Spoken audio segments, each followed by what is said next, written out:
Assalamualaikum warahmatullahi wabarakatuh. Perkenalkan, nama saya Asyafa Muhajiro, NIRM 0201180008. Saya dari kelas 4A Program Studi Penyuluhan Pertanian Berkelanjutan. Di sini saya akan mempresentasikan terkait perencanaan bisnis yang saya ambil, yaitu sambal dalam kemasan dengan merek dagang My Sambal ID. Pertama, saya akan menjelaskan terkait apa sih itu My Sambal ID. My Sambal ID merupakan perusahaan yang bergerak dalam bidang manufaktur, berdiri sejak tahun 2022 yang terbentuk karena ketidaksengajaan. My Sambal ID ini mengolah sambal kemasan siap santap dengan berbagai varian rasa. Di antaranya yaitu sambal cumi, sambal terasi, dan sambal bawang. Adapun visi dan misi perusahaan, yang pertama, My Sambal ID memiliki visi menjadi perusahaan sambal kemasan yang menyediakan sambal praktis dalam jar dengan rasa yang sedap dan memiliki ketahanan hingga 2 bulan dalam suhu ruang. Kemudian misi dari My Sambal ID yang pertama, menciptakan sambal dengan cita rasa yang tidak kalah dari sambal rumahan, sambal warung ataupun sambal restoran. Yang kedua, menciptakan sambal yang praktis dan mudah dibawa kemana saja. Yang ketiga, menciptakan sambal yang tahan lama sehingga bisa disimpan pada suhu ruang. Dan yang keempat, My Sambal ID menggunakan bahan baku yang terbaik sehingga menghasilkan sambal yang berkualitas. Nah, apa sih yang melatar belakangi saya memilih usaha sambal dalam kemasan ini? Yang pertama yaitu perkembangan zaman membuat masyarakat memiliki tingkat kesibukan yang tinggi sehingga memerlukan segala hal yang praktis dan ready to go. Yang kedua, sambal merupakan kebutuhan yang mutlak bagi masyarakat Indonesia sebagai pelengkap makanan. Adapun manfaat dari berdirinya usaha ini, yang pertama mengurangi jumlah pengangguran di sekitar lokasi usaha. Yang kedua, memberikan perputaran roda perekonomian lingkungan usaha. Dan yang ketiga, membantu dalam hal pemenuhan kebutuhan sambal instan pada pasar. Masuk kepada aspek pasar. Nah, dalam aspek pasar ini terdiri dari perkembangan pasar, pangsa pasar, strategi pemasaran, dan analisis SWOT. Yang pertama, saya akan menjelaskan terkait perkembangan pasar. Bagaimana sih perkembangan pasar sambal dalam kemasan ini untuk saat ini? Nah, pertama, sambal kemasan saat ini merupakan usaha yang sangat menjanjikan, di mana permintaan pasar terhadap sambal kemasan ini sangat tinggi. Namun, dengan keuntungan yang menjanjikan ini menjadikan menjamurnya para pengusaha sambal kemasan siap santap, sehingga hal ini berarti ketatnya persaingan bisnis pada bidang ini. Yang kedua adalah pangsa pasar. Pangsa pasar My Sambal ID yaitu para wanita karir, pekerja kantoran, mahasiswi, dan anak kos. Selanjutnya, strategi pemasaran. Pada strategi pemasaran, saya mengambil STP dan marketing mix 4P. Yang pertama yaitu strategi pemasaran STP, terdiri dari segmentation, targeting, dan positioning. Nah, segmentasi pasar yang digunakan oleh My Sambal ID yaitu segmentasi demografis dan geografis, di mana segmentasi demografis ini dilihat dari pekerjaan atau profesi, status menikah, dan lingkungan keluarga. Sedangkan segmentasi geografis dilihat dari aspek lokasi pemasaran, yang mana produk dipasarkan di wilayah Jabodetabek, yang mana hal tersebut merupakan wilayah yang terdapat banyak wanita karir, pekerja kantoran, mahasiswa-mahasiswi, dan anak kos. Nah, selanjutnya yaitu targeting. Target pasar yang utama merupakan konsumen penggemar makanan pedas. Namun, di sisi lain mereka memiliki kesibukan yang tinggi. Selanjutnya, target pasar yang lain merupakan konsumen yang lebih memprioritaskan kualitas dan rasa dibanding kuantitas. Terakhir adalah positioning, di mana sambal dari My Sambal ID ini merupakan sambal yang memiliki cita rasa yang unik dan berasal dari bahan baku yang segar, sehingga menghasilkan produk yang berkualitas. Selain itu, My Sambal ID ini lebih mengutamakan kebersihan dalam proses produksinya. Selanjutnya yaitu marketing mix 4P, di mana terdiri dari product, price, place, dan promotion. Yang pertama adalah produk. My Sambal ID menawarkan produk berbagai varian rasa dengan berbagai macam nama. Yang pertama adalah nyambel cumi, nyambel terasi, dan nyambel bawang. Yang kedua adalah price, di mana harga yang dibanderol My Sambal ID ini sangat terjangkau jika dibandingkan dengan produk dengan rasa yang sama dan kualitas yang sama. My Sambal ID ini membanderol harga produknya dengan Rp30.000 per 200 gram. Selanjutnya adalah place. My Sambal ID ini melakukan penempatan produk di pasaran dengan dua cara, yaitu offline dan online, di mana offline dilakukan dengan menjangkau pasar modern seperti supermarket, dan online dilakukan dengan menjangkau e-commerce seperti Tokopedia dan Shopee. Nah, yang terakhir adalah promotion. Promosi yang dilakukan oleh My Sambal ID ini ada dua cara. Yang pertama, My Sambal ID mengemas produk dengan kemasan dengan desain yang menarik, dan My Sambal ID pun membuat konten-konten promosi untuk mengenalkan produk ke pasar yang lebih luas lagi di media sosial seperti Instagram dan TikTok. Selanjutnya adalah analisis SWOT. Nah, gimana? Yang pertama adalah kekuatan dari produk ini. Hampir semua kalangan akan menyukai produk sambal. Lalu, bahan yang kami gunakan adalah bahan berkualitas dan tanpa bahan pengawet.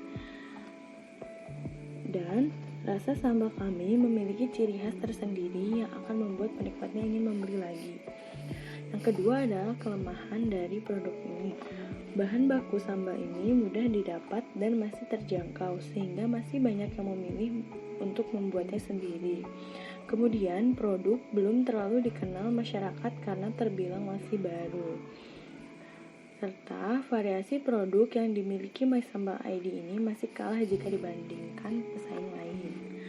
Yang ketiga adalah peluang, di mana permintaan akan sambal kemasan siap santap ini cukup tinggi untuk wilayah Jabodetabek.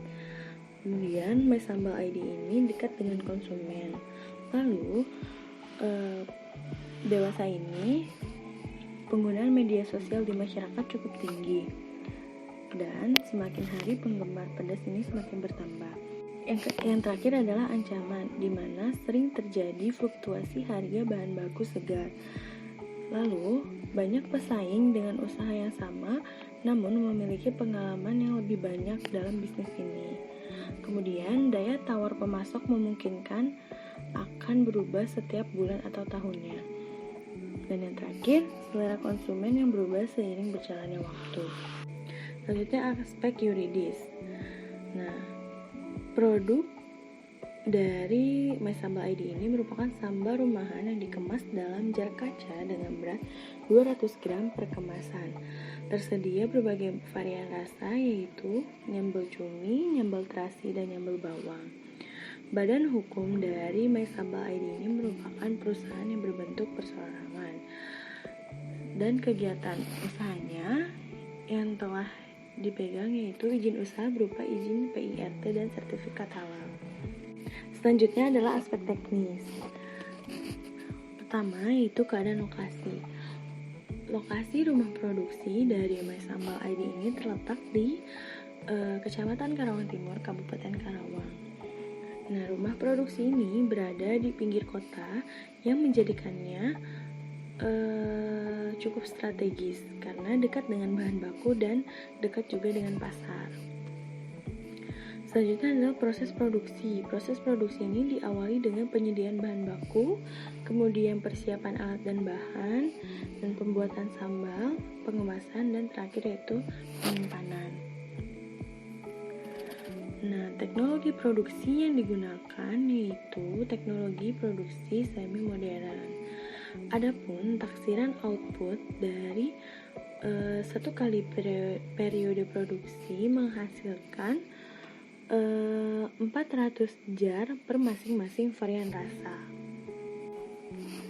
Selanjutnya yaitu aspek pengelolaan, di mana pada aspek ini terdiri dari pola pengelolaan usaha, kemudian struktur organisasi dan kebutuhan tenaga kerja. Namun di sini saya hanya akan menjelaskan struktur organisasi dan kebutuhan tenaga kerja. Yang pertama ada administrator dan finance. Di sini membutuhkan satu tenaga kerja. Kemudian production atau produksi membutuhkan 2 tenaga kerja. Lalu warehouse membutuhkan 1 tenaga kerja. Kemudian marketing membutuhkan 1 tenaga kerja, dan sosial media spesialis membutuhkan 1 tenaga kerja. Selanjutnya aspek sosial dan lingkungan, di mana pada aspek ini menjelaskan dampak terhadap masyarakat dan dampak terhadap lingkungan. Adapun dampak terhadap masyarakat dengan berdirinya perusahaan ini yaitu mengurangi angka pengangguran di sekitar lokasi usaha, lalu memberikan kegiatan dan pemasukan tambahan untuk para ibu rumah tangga di sekitar lokasi usaha. Dan dengan adanya rumah produksi menjadikan masyarakat sekitar dapat membuka usaha berupa kebutuhan pokok seperti makanan dan warung-warung kecil untuk para karyawan makan dan jajan. Yang kedua ada dampak terhadap lingkungan. Dengan berdirinya usaha ini, yang kedua adalah dampak terhadap lingkungan, yaitu dengan adanya program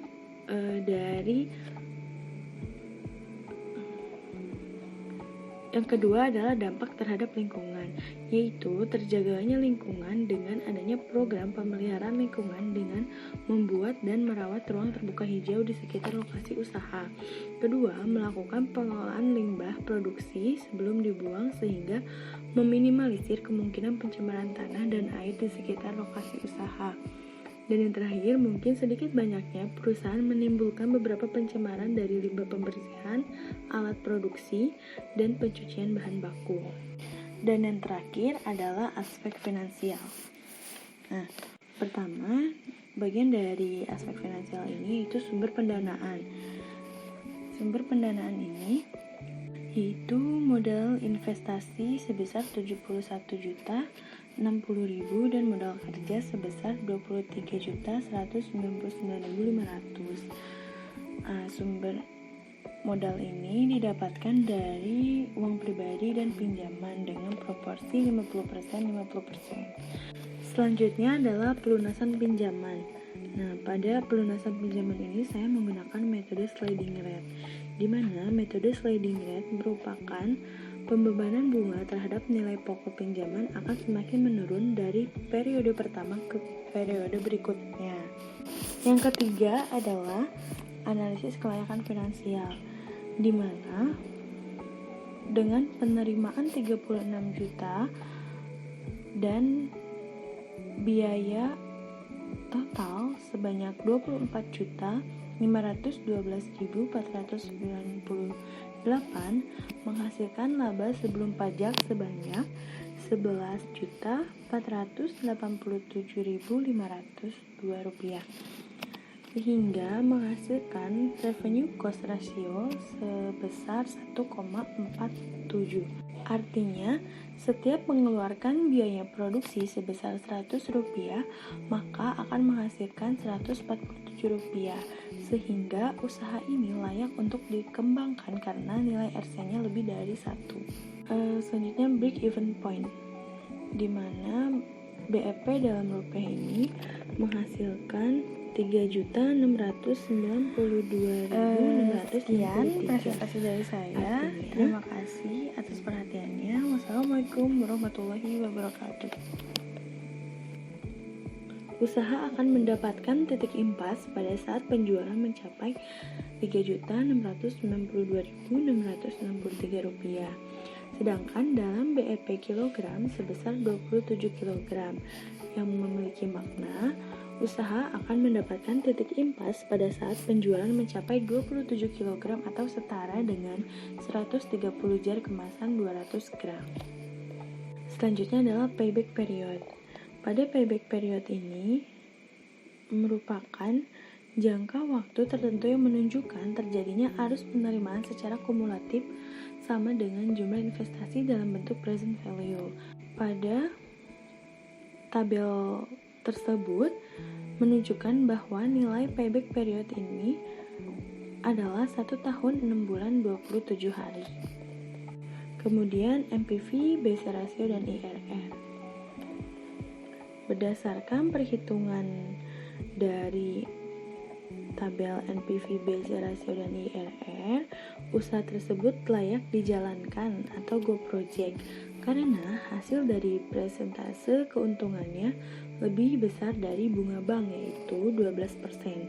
Kemudian IRR dari usaha ini adalah sebesar 47,99%,